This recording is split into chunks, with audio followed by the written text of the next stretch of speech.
വഖഫ് ഭൂമി അന്യാധീനപ്പെടാൻ സർക്കാർ നിലപാട് കാരണമാകുമെന്നതാണ് പ്രക്ഷോഭ രംഗത്തിറങ്ങാൻ മുസ്ലിം ലീഗിനെ പ്രേരിപ്പിച്ചത്. ചെറിയ ചെറിയ കയ്യേറ്റങ്ങളല്ല, വലിയ കയ്യേറ്റങ്ങളാണ്. വൻകിട ആളുകളാണ് ഇതിന്റെ പിറകിൽ.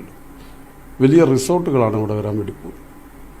അങ്ങനെ 404 ഏക്കർ ഭൂമി ഒരു വിദ്യാഭ്യാസ പുരോഗതിക്ക് വേണ്ടി സംഭാവന ചെയ്തത്, വഖഫ് ചെയ്ത ഭൂമി അതൊരു കാരണവശാലും മറ്റുള്ള വ്യക്തികൾക്ക് അവകാശപ്പെട്ടതല്ല.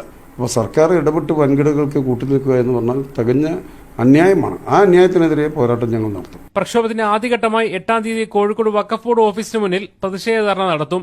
KP മജീദ് MLA ധർണ ഉദ്ഘാടനം ചെയ്യും. വഖഫ് ബോർഡ് അംഗങ്ങളായ MC മായനാജി, PV സൈനുദ്ദീൻ എന്നിവരും പങ്കെടുക്കും. കയ്യേറ്റക്കാരിൽ നികുതി സ്വീകരിക്കാനുള്ള തീരുമാനം പിൻവലിച്ച് വഖഫ് ഭൂമി തിരികെ പിടിക്കും വരെ പ്രക്ഷോഭം തുടരാനും ലീഗ് കോഴിക്കോട് ജില്ലാ കമ്മിറ്റി തീരുമാനിച്ചിട്ടുണ്ട്.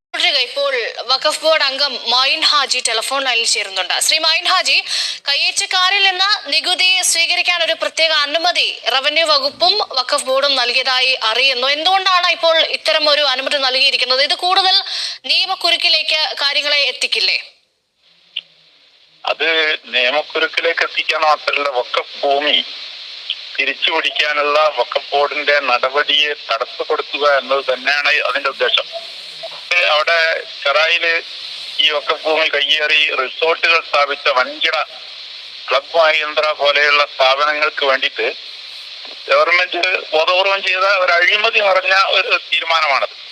യാതൊരു സംശയമില്ല. 404 ഏക്കർ സെന്റിന് ലക്ഷങ്ങൾ വില മതിക്കുന്ന സ്ഥലമാണ്, ഭൂമിയാണത്, ചെറായിലെ ഭൂമി.